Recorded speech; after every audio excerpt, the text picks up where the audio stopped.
आज हम लोग त्रिकोणमिति के बारे में जानेंगे।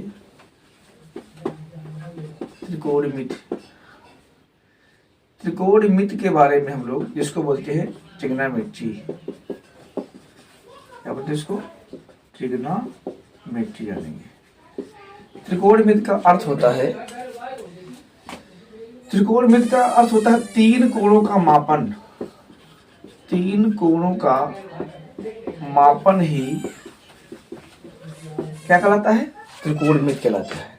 तीन कोणों का मापन ही त्रिकोणमिति कहलाता है। और त्रिभुज में तीन कोण होते हैं और तीन भुजाएं ए बी सी। इसमें ये वाली भुजा जो होती है वो लंब होती है, ये भुजा कर होती है। सबसे बड़ी भुजा त्रिभुज में कौन सी होती है? कर होती है। और ये आधार होता है।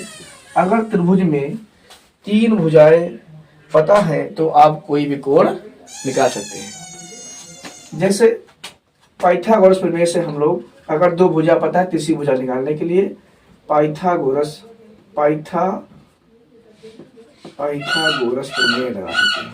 कौन सा लगा सकते हैं? पाइथागोरस प्रमेय। क्या होती है? कर स्क्वायर बराबर लंब स्क्वायर प्लस आधार स्क्वायर। जैसे एक कोण से हम अन्य कोण भी निकालते, साइन थीटा बराबर दिया है 3/5, तो कहेगा शेष अन्य कोण निकालिए।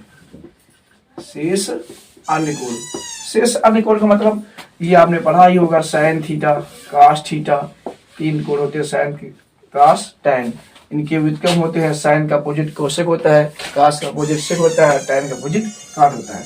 साइन थीटा बराबर 3/5, तो साइन थीटा बराबर होता क्या है? लंब बटे कर होता है। इसमें त्रिभुज बनाएंगे आप और ए बी सी। तीन क्या है? तीन लंब है और 5 कर है, तो यहाँ पर लिख दीजिए 3 लंब है 5 कर हो गया। अब यहाँ दो भुजा पता है, तीसरी भुजा निकालने के लिए आप लगाएंगे पाइथागोरस प्रमेय, जिससे हमें तीसरी भुजा पता लगेगी। क्या होती है? कर स्क्वायर बराबर लंब स्क्वायर प्लस आधार स्क्वायर। तो कर तुम्हारा क्या है? AC कितना दिया है? 5 का स्क्वायर। लंब तुम्हारा कितना दिया है? AB 3 का स्क्वायर। आधार क्या निकालना है? BC 5 का स्क्वायर करेंगे कितना आएगा? 25, 3 का 9, BC का होल स्क्वायर।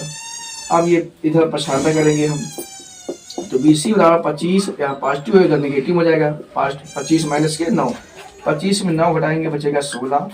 स्क्वायर इधर हटाएंगे, इधर लगेगा रूट। 16 का वर्गमूल होता है 4, यहाँ आ जाएगा 4। अब हमें तीन भुजा पता हो गई है, तीसरी भुजा 4 आई, तो शेष अन्य कोण का मतलब कास टैन। तो कास थीटा बराबर होता है आधार बटे कर होता है। सर्किट में हमने लिखा है, तो आधार तुम्हारा निकला है 4 और कर तुम्हारा निकला है 5। टैन थीटा बराबर होता है लंब बटे आधार, और लंब बटे आधार का मतलब लंब हो गया 3, आधार हो गया 4। इस तरह से हम शेष अन्य कोण निकाल सकते हैं। तीन जब कोण हमको पता होते हैं, तीन के उनके व्युत्क्रम भी होते हैं। साइन का व्युत्क्रम होता है कोसेक, और कास का उल्टा सेक, और टैन का उल्टा काट। तो हमको कोसेक थीटा निकालना है तो साइन का उल्टा कर देंगे।